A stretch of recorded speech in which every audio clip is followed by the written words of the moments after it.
Welcome students in our new class. So last time हमने part first unit का fourth part start किया था, that is capacitance.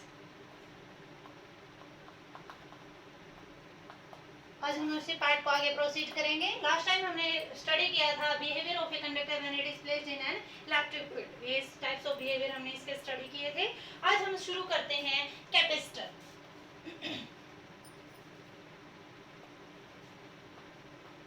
Capacitor, what do mean by capacitor? Capacitor क्या होता है?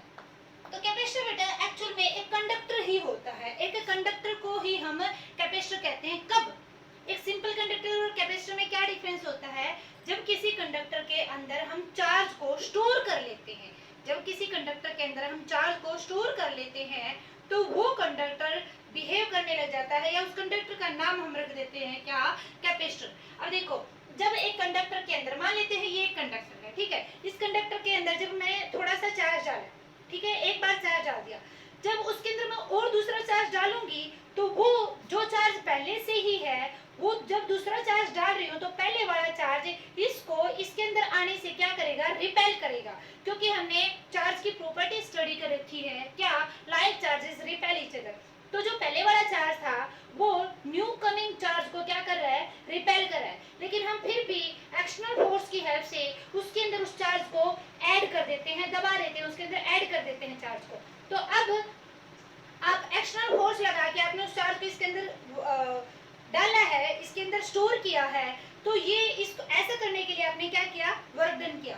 और वो वर्क डन जो हमने इस चार्ज को इसके अंदर डालने के लिए किया है, वो इसके अंदर, इस कंडक्टर के अंदर एनर्जी की फॉर्म में स्टोर हो जाता है। वो इसके अंदर एनर्जी की फॉर्म में स्टोर हो जाता है। तो एक जो कैपेसिटर होता है वो करता है, क्या काम करता है? स्टोर करने का काम करता है। किस किस को? चार्ज को स्टोर करता है और एनर्जी को स्टोर करता है। चार्ज और एनर्जी दोनों को स्टोर करने का जब कोई कंडक्टर काम करता है तो उसका नाम हम क्या रख देते हैं? कैपेसिटर रख देते हैं। ठीक है, ओके। तो अब ये कैपेसिटर है, इस कैपेसिटर की कैपेसिटेंस, कैपेसिटेंस एक बार इससे पहले हम बात करें कैपेसिटी। तो हर एक कंडक्टर की जो चार्ज स्टोर करने की कैपेसिटी है वो क्या होती है बेटा? डिफरेंट डिफरेंट होती है। कोई कंडक्टर जैसे हम मान लेंगे 50 कूलम चार्ज ही स्टोर कर सकता है, लेकिन जो दूसरा है उसका साइज वगैरह कुछ अलग है, तो वो क्या करेगा? अलग टाइप ऑफ चार्ज को क्या कर सकता है? स्टोर कर सकता है। तो डिफरेंट डिफरेंट कंडक्टर्स की चार्ज को स्टोर करने की कैपेसिटी भी क्या होती है? डिफरेंट डिफरेंट होती है। अब हम बात करते हैं कैपेसिटेंस की। कैपेसिटेंस के लिए आपको ये देखना पड़ेगा Q is directly proportional to V. Q is directly proportional to V means किसी कंडक्टर का इलेक्ट्रिक पोटेंशियल इंक्रीज करेगा, किसी कंडक्टर का इलेक्ट्रिक पोटेंशियल इंक्रीज करेगा, वो किस बात पर डिपेंड करता है? कि उसका चार्ज कितना इंक्रीज कर रहा है। क्योंकि हमने लास्ट जो टॉपिक किया, चैप्टर किया था, वो इलेक्ट्रिक पोटेंशियल क्या किया था, और उस इलेक्ट्रिक पोटेंशियल में हमने सीखा था V इक्वल टू क्या होता है? Q by 4 pi epsilon not R। ये टॉपिक हमने स्टडी किया था। तो यहाँ से हमें क्या पता चल रहा है? V is directly proportional to Q means Q is directly proportional to V। अगर आप Q को इंक्रीज कर रहे हो तो उसके प्रोपोर्शनल में V क्या हो जाएगा? इंक्रीज हो जाएगा। ठीक है, अब हम यहाँ से इस प्रोपोर्शनलिटी साइन को खत्म करने के लिए एक कांस्टेंट यूज कर देते हैं। ये कांस्टेंट C क्या है? यहाँ पे कांस्टेंट है, और इसका हम नाम क्या रख देते हैं? कैपेसिटेंस। ये C क्या है? कैपेसिटेंस ऑफ द कंडक्टर है। क्या है ये? Capacitance of a conductor. ठीक है, C क्या है? Capacitance of a conductor. अब अगर इस C को आपने यहाँ पे क्या करना पड़ जाए? आपको इसे डिफाइन करना है। कैपेसिटेंस ऑफ ए कंडक्टर को आप क्या कर रहे हो? डिफाइन कर रहे हो। तो इसको आप डिफाइन कैसे करेंगे? C क्या है? C वो अमाउंट ऑफ चार्ज है। अगर V की वैल्यू हम 1 कर दें, सपोज करो अगर हम यहाँ पर V इक्वल टू क्या कर देते हैं? 1 कर देते हैं, तो C किसके बराबर आ गया? चार्ज के बराबर आ गया। तो इस फॉर्मूले को देख के आप इसकी डेफिनेशन बना सकते हो। बाय उसको डायरेक्ट क्राइम ना करके आप इसकी खुद बना सकते हो कि कैपेसिटेंस क्या है। कैपेसिटेंस ऑफ ए कंडक्टर हम उसे कहेंगे जब उसका पोटेंशियल, इलेक्ट्रिक पोटेंशियल 1 वोल्ट बनाने के लिए जितना चार्ज की रिक्वायरमेंट होगी। It is the amount of charge to raise the electric potential of the conductor through 1 volt. Capacitance of a conductor क्या है? वो चार्ज है जब उसके किसी कंडक्टर की कैपेसिटेंस वो अमाउंट ऑफ चार्ज है जब उस कंडक्टर की इलेक्ट्रिक पोटेंशियल आपने इंक्रीज करनी हो, कितनी 1 वोल्ट तक इंक्रीज करना हो. It is the amount of charge required to raise its potential through 1 volt. ठीक है, ये क्या होगी इसकी कैपेसिटेंस की डेफिनेशन होगी है. अब इस कैपेसिटेंस को हम मेजर किस में करते हैं, मींस इसकी एसआई यूनिट क्या है. तो कैपेसिटेंस को मेजर हम किस में करते हैं बेटा, फैराड में. किस में करते हैं, फैराड. ठीक है, ये फैराड तो है इसकी एसआई यूनिट जो लार्ज स्केल पर ही होती है, जबकि हम प्रैक्टिकली इसको ना लेके प्रैक्टिकल जो यूनिट लिए जाते हैं वो क्या होती है, माइक्रो फैराड.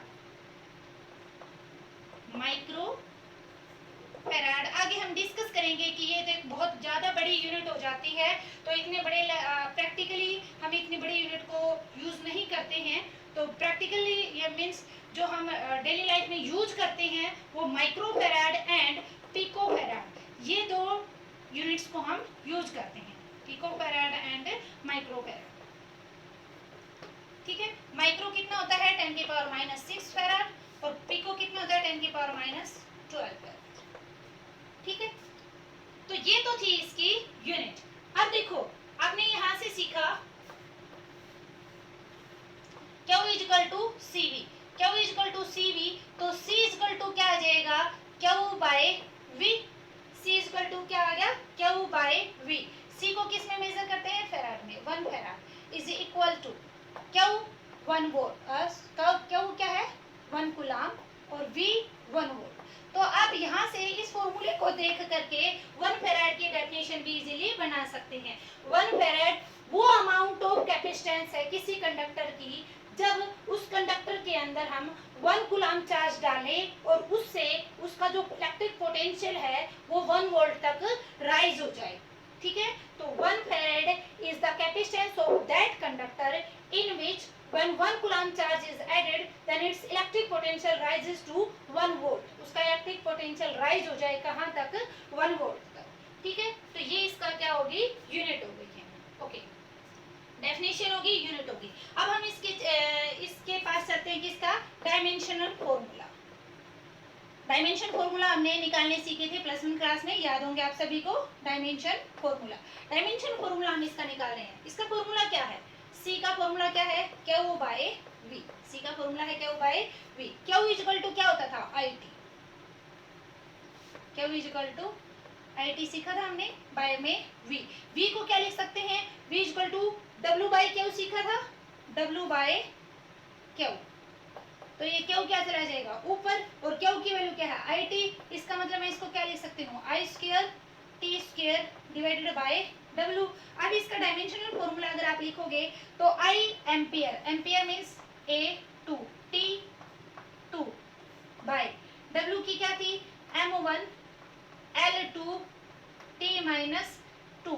फोर्स की होती है M1 L1 T-2 और वर्क डन क्या आ जाएगा, force into displacement M1 L1 T-2 into में L1 बेस सेम है, पावर ऐड हो जाएगी, दैट इज L2. ठीक है, अब इस पूरी क्वांटिटी को जब आप ऊपर लेके जाओगे तो आपके पास रिजल्ट क्या आ जाएगा, M-1 L-2 T-2 है, ऊपर जाएगा तो +2, ऑलरेडी +2 एक ऊपर है तो ये क्या हो जाएगा T4 और A2. ये इसका डायमेंशन लिखने का प्रॉपर पैटर्न हो जाएगा. ठीक है बेटे, तो ये हो गया इसका dimensional formula. Okay, so moving to the next topic, that is capacitance of a spherical conductor. एक स्फेरिकल कंडक्टर है, उसकी कैपेसिटेंस अगर आपको निकालने के लिए कहा जाए तो वो क्या होगी.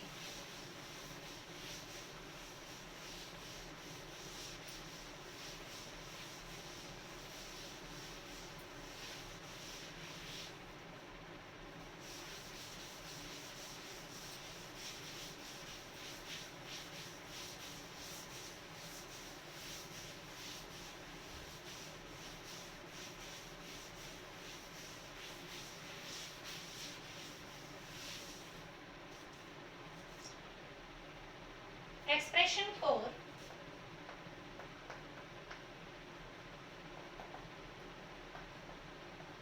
capacitance of a spherical conductor. Expression for capacitance of a spherical conductor. एक spherical conductor की आपको क्या निकालनी है? capacitance निकालनी है. So consider a spherical conductor. हमने एक spherical conductor assume किया है जिसकी रेडियस कितनी है? r है. ये सारी बातें आप लोग लिखोगे. जिसकी रेडियस कितनी है? r है. और इसके ऊपर चार्ज कितना है? q है. ठीक है. सो कैपेसिटेंस का फॉर्मूला क्या था? We know that C equal to Q upon V and you know that electric potential of a conductor is Q by 4 pi epsilon not R. Electric potential का ये फॉर्मूला था. तो अगर आप इस V की वैल्यू यहाँ पर पुट करते हो तो आपके पास C की वैल्यू क्या आ जाएगी? Q बाय अगेन ये Q था, V की वैल्यू है Q by 4 pi epsilon not R. 4 pi epsilon not R. Q से Q कैंसिल आउट, ये चला जाएगा ऊपर.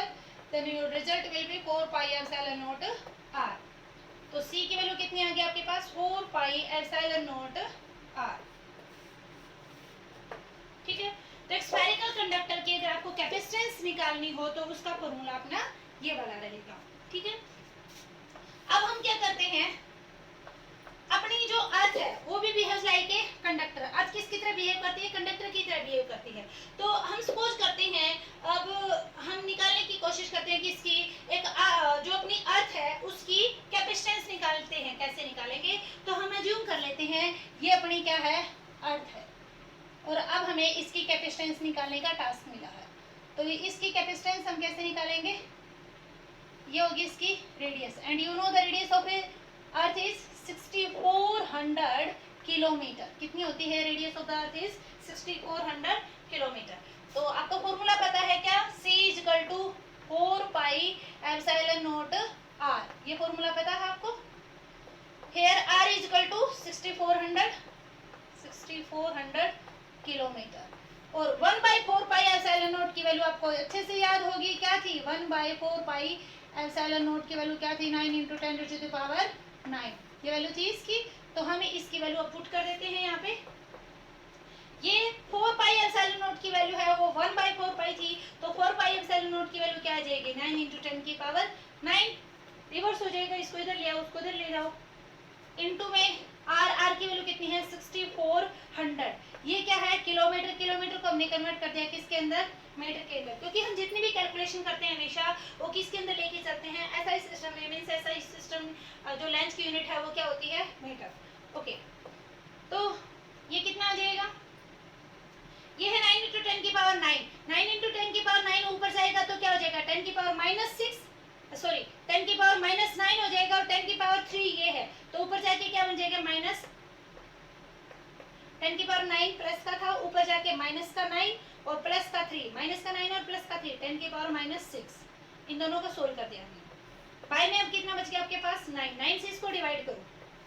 9 7 जा 63. 9 1 जा 9. 9 1 जा 9 point something.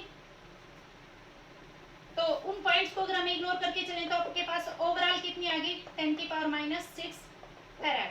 Capacitance of a conductor. Capacitance of earth कितनी आई अपने पास? 711 माइक्रो फैराड. अब देखो अर्थ देखा जाए तो अर्थ का साइज बहुत बड़ा है. अब इतनी बड़ी अर्थ है, इतनी बड़ी अर्थ होने के बावजूद उसकी जो कैपेसिटेंस आई है वो माइक्रो फैराड में आई है. 10 की पावर माइनस 6 फैराड में. तो अगर इतनी बड़ी कंडक्टर होने के बावजूद अगर उसकी कैपेसिटेंस फैराड में आई है, इसलिए हमने कहा था कि जो इसकी यूनिट होती है माइक्रो फैराड में आई है ना इसकी. तो हमने शुरू में ही बताया था कि जो कैपेसिटेंस की यूनिट होती है फैराड, लेकिन हम इसको जो प्रैक्टिकल लाइफ में हम यूज इसको करते हैं तो फैराड ना करके क्या करते हैं? माइक्रो फैराड और पिको फैराड करते हैं. तो माइक्रो और पिको क्यों करते हैं अब आपको पता चला? क्योंकि इतनी बड़ी अर्थ होने के बावजूद उसकी कैपेसिटेंस किसके अंदर आई है? माइक्रो फैराड में आई है. Right. So that's all for today. Next topic we will discuss in the next lecture. Thank you very much.